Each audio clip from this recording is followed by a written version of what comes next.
ابو عبیدہ کے پاس 2 اونٹ تھے جن پر وہ لکڑیاں لاد کر بیچتا تھا اور اس طرح گھر کا چولہا جل رہا تھا۔ ایک دن وہ ایک گلی سے گزرا تو اندر سے آواز آئی کہ اگر تم نے بیٹی پیدا کی تو میں اسے زندہ دفن کر دوں گا، کیونکہ قبیلے والے مجھ پر تھو تھو کریں گے۔ اتنا سننا تھا کہ تھوڑی دیر بعد اس کے ہاں بیٹی پیدا ہوئی تو ابو عبیدہ نے اندر جا کر کہا کہ بچی کو دفن نہ کرو، مجھے دے دو اور بدلے میں میرے دونوں اونٹ رکھ لو۔ ابو عبیدہ اونٹ دے کر بچی گھر لے آیا اور سینے سے لگا کر بہت رویا، اور جب صبح اٹھا تو اس کی زندگی بدل گئی، کیونکہ اللہ تعالیٰ نے اگر مجھے پتہ چلا کہ تم نے ایک بیٹی کو جنم دیا ہے تو میں بتا رہا ہوں، مجھ سے برا کوئی نہیں ہوگا۔ میں تمہارا وہ حشر کروں گا کہ پورا گاؤں تم سے عبرت حاصل کرے گا، سمجھی تم؟ یہ ایسے الفاظ تھے جنہوں نے ابو عبیدہ کو وہاں پر رکنے پر مجبور کر دیا تھا۔ اس کے قدم وہیں پر رک چکے تھے۔ یا الہی، یہ کیسی آوازیں تھیں؟ وہ ابھی یہ الفاظ سن ہی رہا تھا کہ دل سے یہ الفاظ نکلے، یوں کسی کے گھر پر کان لگا کر باتیں سننا کوئی اچھی بات نہیں، اسے تو اللہ تعالیٰ بھی ناپسند فرماتا ہے۔ مگر اس وقت حالات ہی کچھ ایسے تھے کہ مجبوراً ابو عبیدہ کا دھیان ان آوازوں کی جانب اٹھ گیا۔ وہ اپنے اونٹوں کو وہیں چھوڑ کر دھیرے دھیرے چلتا اس دروازے کے پاس آ چکا تھا جہاں سے اسے ایک مرد کے چلانے کی آواز آئی تھی۔ کچھ دیر تو بالکل خاموشی رہی۔ ابو عبیدہ کو لگا کہ شاید اس نے کچھ غلط سنا ہے۔ بے دھیانی میں اس نے وہ سنا جو کہ حقیقت میں نہیں تھا، لیکن تبھی اسے سسکیوں کی آواز آنے لگی، درد سے کراہنے کی آوازیں۔ کوئی خاتون تھی جو درد سے کرا کر سسکیاں لے رہی تھی۔ روتے ہوئے بڑی مشکل سے اس کے حلق سے الفاظ نکل رہے تھے۔ کہنے لگی کہ خدارا مجھ پر یہ ظلم مت کرنا، یہ تو خدا کی دین ہے، وہ بیٹا دے یا بیٹی، اگر میرا اللہ تمہیں پہلی اولاد بیٹی دینا چاہتا ہے تو اس میں برا ہی کیا ہے؟ تم مجھ پر کیوں ظلم کر رہے ہو؟ اپنے رب سے دعا کرو کہ وہ تمہیں صحت و تندرستی والی اولاد عطا فرمائے۔ لیکن یہ الفاظ سنتے ہی شاید اس ظالم شخص نے ایک زناٹے دار تھپڑ اس عورت کو مارا تھا اور وہ گر چکی تھی۔ گرتے ہی اس کی چیخ گونجی تھی۔ شاید وہ شخص اس پر ظلم کر رہا تھا، اس پر تشدد کر رہا تھا۔ مارتے ہوئے کہنے لگا کہ میرے سامنے زبان چلاتی ہے، ارے جس طرح تو حقیر ہے نا، اسی طرح تیری بیٹی بھی حقیر ہوگی۔ مجھے کسی بھی بیٹی کا باپ نہیں بننا۔ جانتی بھی ہے اس گاؤں میں آج تک کسی نے بھی پہلی اولاد بیٹی کو جنم نہیں دیا۔ جس کی اولاد بیٹی ہوئی اس کو تانے دے دے کر لوگوں نے نیچ اور کمزاد کر دیا۔ اگر میں نے بیٹی کو جنم دے دیا تو قبیلے والے کیا کہیں گے؟ ہر کوئی مجھ پر تھو تھو کرے گا۔ تو اس بات کو کیوں نہیں سمجھتی؟ شاید اس کے بالوں سے اسے جھنجھوڑ رہا تھا۔ وہ سسکتے ہوئے کہنے لگی کہ میری حالت پر رحم کرو، میری حالت کو دیکھو، مجھے چھوڑ دو، مجھے مت مارو، مجھے درد ہو رہا ہے، مجھے تکلیف مت دو۔ مگر اس کا شوہر تو شاید جلاد بن بیٹھا تھا۔ ابو عبیدہ نے صرف اتنا ہی سنا تھا کہ اس کے دل میں اس عورت کے لیے نرمی جاگنے لگی۔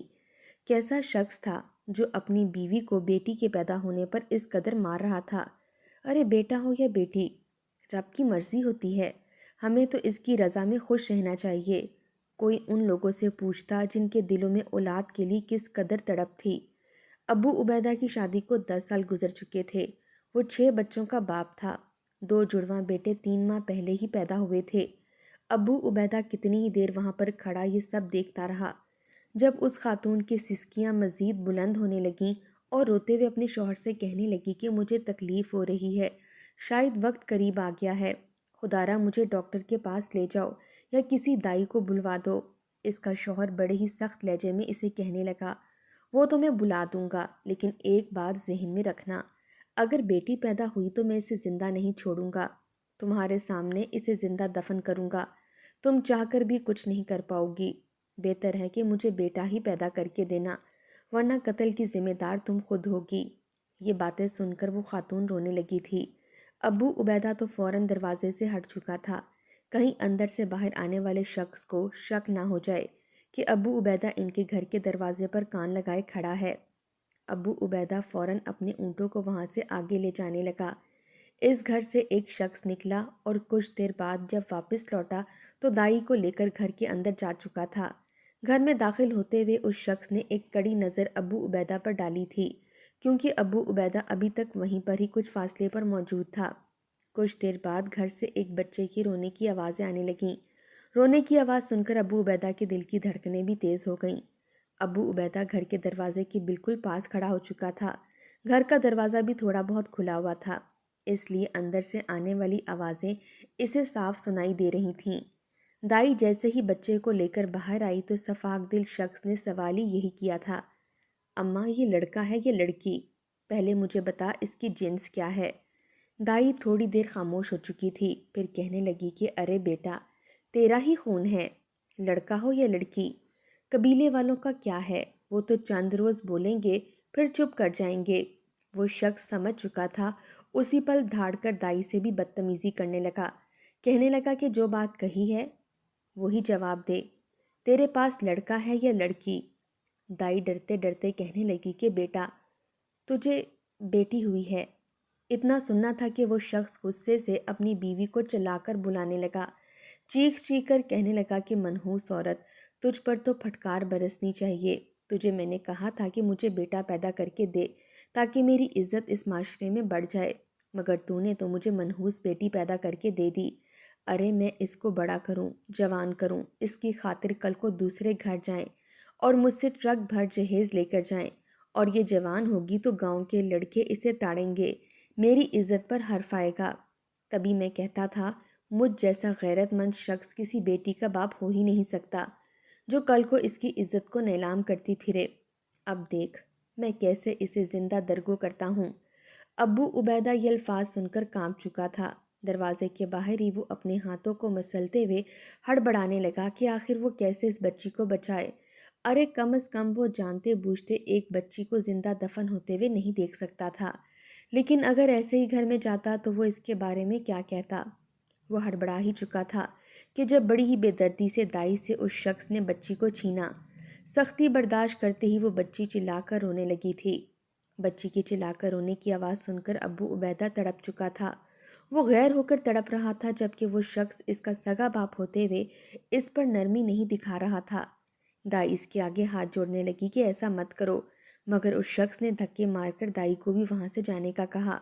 دائی روتے ہوئے گھر سے باہر نکلی تو ابو عبیدہ کے آگے ہاتھ جوڑ دیے، روتے ہوئے کہنے لگی کہ بیٹا تو کون ہے میں نہیں جانتی، اگر تیرے دل میں ذرا سا رحم ہے تو اس بچی کو زندہ درگو ہونے سے بچا لے، پھر چاہے اس کو جا کر کسی بے اولاد کو دے دے یا پھر یتیم خانے چھوڑانا، مگر اسے مرنے سے بچا لے، میں تو کچھ کر نہیں سکتی۔ ابو عبیدہ نے جب یہ سنا تو اس کی ہمت بڑی تھی، وہ بغیر کچھ سوچے سمجھے جلدی سے گھر میں داخل ہوا۔ وہ شخص کچے حصے میں زمین کھود کر اس بچی کو اس میں لٹانے ہی والا تھا کہ ابو عبیدہ کو اپنے گھر میں دیکھ کر چونک اٹھا، غصے سے کہنے لگا کہ کون ہے، کس کی اجازت سے میرے گھر کے اندر گھس آیا؟ ابو عبیدہ نے یہ دیکھا تو کہنے لگا کہ میں پچھلے 2 گھنٹوں سے تمہارے گھر کے باہر موجود ہوں، یہ سارا تماشا دیکھ رہا ہوں، کیسے خود غرض اور ظالم باپ ہو تم اس معصوم سی بچی پر، تمہیں ترس نہیں آتا؟ ارے کل کو تم مرو گے، کیا جواب دو گے اپنے رب کو؟ اگر کوئی تمہارے ساتھ بھی اس طرح کا سلوک اس عمر میں بھی روا رکھے، تمہیں زندہ دفن کر دے تو تم پر کیا گزرے گی؟ وہ شخص ابو عبیدہ کو مارنے تک کے لیے آیا تھا، کہنے لگا کہ تو ہوتا کون ہے اس معاملے میں بولنے والا؟ یہ میری اولاد ہے، میں اس کے ساتھ جو بھی کروں، نکل جا میرے گھر سے۔ ابو عبیدہ فوراً بولا کہ اس بچے کو میرے حوالے کر دو، اس کا قتل مت کرو، میں اسے تم سے کہیں دور لے جاؤں گا، کسی کو بھی خبر نہیں ہوگی کہ تم نے ایک بیٹی کو جنم دیا ہے، مگر اس کا قتل مت کرو، اس پر رحم کرو۔ اس شخص نے جب یہ سنا تو غصے سے کہنے لگا کہ خبردار، یہ میری غیرت ہے، میری عزت ہے، میں اسے مار تو سکتا ہوں، مگر تم جیسے کسی اور ذات کے شخص کو سونپ نہیں سکتا۔ جب ابو عبیدہ کی نظر پیچھے دیوار سے ٹیک لگائے بیٹھی اس بچی کی ماں پر پڑی، جو روتے ہوئے ابو عبیدہ کے آگے ہاتھ جوڑ رہی تھی کہ کسی طرح میری بچی کو زندہ یہاں سے لے جاؤ، اسے مرنے مت دینا، ابو عبیدہ کو کچھ اور نہ سوجھی تو کہنے لگا کہ میں تمہیں اپنے دونوں اونٹ دیتا ہوں، اس کے بدلے میں اپنی بچی میرے حوالے کر دو۔ اس شخص نے جب اونٹوں کی بات سنی تو اس کی آنکھیں حیرت سے پھیل چکی تھیں، اسے تو جیسے چپ سی لگ چکی تھی۔ وہ کہنے لگا کیا تم سچ کہہ رہے ہو؟ کون سے اونٹ ہیں تمہارے؟ کہیں بیمار تو نہیں؟ ابو عبیدہ نے کہا کہ نہیں، بالکل ٹھیک ہیں، میں انہیں اپنے کام کے لیے استعمال کرتا ہوں، تم دیکھ سکتے ہو۔ اس شخص نے جیسے ہی اونٹوں کو دیکھا تو دیکھ کر اس کے چہرے پر مسکراہٹ پھیل چکی تھی۔ وہ شخص کہنے لگا کہ ٹھیک ہے، لو پکڑو اسے اور وہ اونٹ میرے حوالے کر دو۔ ابو عبیدہ اس بچی کو سینے سے لگا چکا تھا۔ اسے بڑی حیرت ہوئی تھی جب وہ شخص بھاگ کر ان اونٹوں کے پاس گیا اور اس سے ابو عبیدہ کا سامان اتار کر ان کی پیٹھ سہلا کر انہیں دیکھنے لگا۔ وہ عورت جس کی وہ بیٹی تھی وہ روتی ہوئی ابو عبیدہ کے پاس آئی اور اس کے سامنے ہاتھ جوڑ کر بولی کہ اس کا خیال رکھنا، اسے کسی بھی طرح کی تکلیف مت دینا۔ اس عورت کو روتا ہوا دیکھ کر ابو عبیدہ بھی رونے لگا۔ اس بچی کو سینے سے لگا کر کہنے لگا کہ تم فکر مت کرو بہن، یوں سمجھنا کہ تمہاری بیٹی محفوظ ہاتھوں میں جا چکی ہے، میں اپنی اولاد سے بھی بڑھ کر اسے محبت کروں گا۔ اتنا کہہ کر ابو عبیدہ نے اپنا سامان لیا، اس بچی کو سینے سے لگائے جانے لگا۔ وہ شخص تو اونٹ پا کر خوش تھا۔ اس بچی کو سینے سے لگا کر ابو عبیدہ کتنی ہی دیر پھوٹ پھوٹ کر روتا رہا۔ کیسی قسمت تھی اس بچی کی، مگر شاید یہ اس کا نصیب تھی۔ تبھی اللہ تعالیٰ نے اس کی پرورش کا ذمہ ابو عبیدہ کو دے دیا تھا۔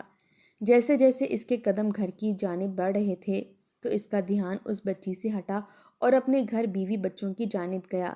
ایک پل کو وہ جذباتی ہونے کی بجائے حقیقت پسند ہو کر سوچنے لگا تھا، اگر اس کی بیوی اس معصوم بچی کو دیکھے گی تو کیا رد عمل ظاہر کرے گی؟ آخر وہ کیسے اپنی بیوی کو سمجھاتا کہ وہ کیسے اس بچی کو اس درندہ صفت انسان کے چنگل سے چھڑوا کر لایا ہے؟ اس نے ذہن میں الفاظ سوچ لیے جو اس نے اپنی بیوی سے بولنے تھے۔ جیسے ہی گھر میں داخل ہوا تو سب سے پہلے اسے اپنی بیوی کی چنگھاڑتی ہوئی آواز سنائی دی تھی، ارے مرو تم لوگ، اور ساتھ تم لوگوں کا وہ بھکاری باپ بھی۔ یہ گھٹیا اولاد پیدا کر کے میرے سر میں خاک ڈال دی ہے اس نے۔ خود تو وہ سارا دن گھر سے باہر گھومتا پھرتا رہتا ہے اور میں یہاں گھر میں تم لوگوں کی کیا نوکرانی ہوں جو تم لوگوں کو سنبھالتی پھروں؟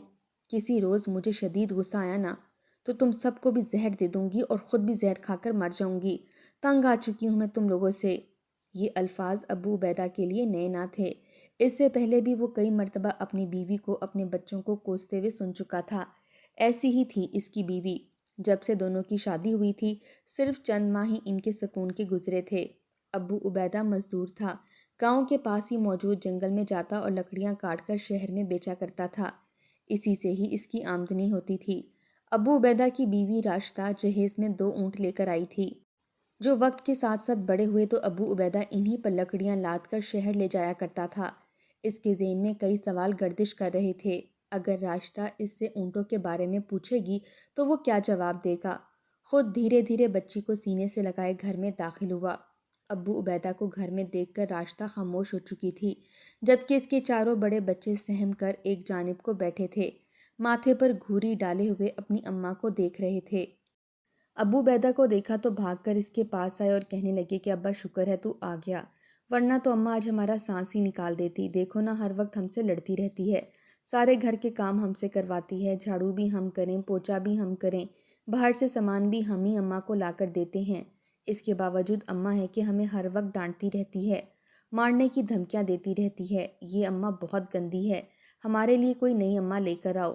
بچوں کی باتیں سن کر ابو عبیدہ نے ایک نظر اپنی بیوی پر ڈالی، مگر راشدہ تو فوراً اپنا چہرہ موڑ چکی تھی، کہنے لگی کہ مجھے ایسے دیکھنے کی ضرورت نہیں ہے، ارے جب غربت تھی تم سے میرا اور بچوں کا خرچہ پورا نہیں ہوتا تو کیوں ان کو پیدا کیا؟ ارے میرے سر میں تو کیڑے ڈال دیے نا تم نے، نہ میرے خرچ پورے کرتے ہو نہ ہی ان بچوں کے۔ ابو عبیدہ ابھی یہ سن ہی رہا تھا کہ جب اس کے سینے سے لگی کپڑے میں وہ بچی رونے لگی۔ رونے کی آواز سن کر راشدہ کے کان کھڑے ہوئے تھے۔ ابو عبیدہ کے ہاتھ میں ایک بچی کو دیکھ کر وہ حیران ہوئی تھی، کہنے لگی کہ یہ بچی کون ہے؟ کہاں سے لے کر آئے ہو؟ کس کی ہے؟ ابو عبیدہ نے سب کچھ راشدہ کو بتایا تو راشدہ کے ماتھے پر بل پڑ چکے تھے۔ اس بچی کو دیکھ کر اس نے اپنے چند ماہ کے بچوں کو دیکھا، پھر کہنے لگی کہ تمہارا دماغ سیٹ ہے، کچھ زیادہ ہی تجھے رحم دلی سوچ رہی تھی، ارے کیوں لے کر آئے ہو اسے اس گھر میں؟ اپنی اولاد کیا کم تھی؟ 6 بچوں کو پہلے ہی میں پال پال کر ہلکان ہو چکی ہوں، اوپر سے تم ایک اور کو اٹھا لے آئے ہو، ارے پھینکو اسے، چھوڑ کے رہو، میں تو نہیں پالنے والی اسے، اس کا باپ تو اسے نہ مار سکا لیکن میرے ہاتھوں سے یہ ضرور مر جائے گی۔ بیوی کے منہ سے یہ الفاظ سن کر ابو عبیدہ غصے میں آ چکا تھا، اس نے اپنی بیوی کے منہ پر تھپڑ مار دیا، کہنے لگا کہ خبردار جو تو نے بچوں کے بارے میں ایک بھی لفظ کہا، میں کب سے برداشت کر رہا ہوں، مگر تو ہے کہ بولتی ہی چلی جا رہی ہے، یہ بھی بھول گئی کہ میں تیرا شوہر ہوں۔ شوہر سے تھپڑ کھا کر راشدہ کی بولتی کچھ دیر کے لیے بند ہوئی تھی، کمرے سے باہر نکلی تو باہر اونٹ ہی موجود نہ تھے۔ حیرت سے ابو عبیدہ سے کہنے لگی کہ اونٹ کدھر ہیں؟ ابو عبیدہ کا حلق اس وقت خشک ہوا تھا،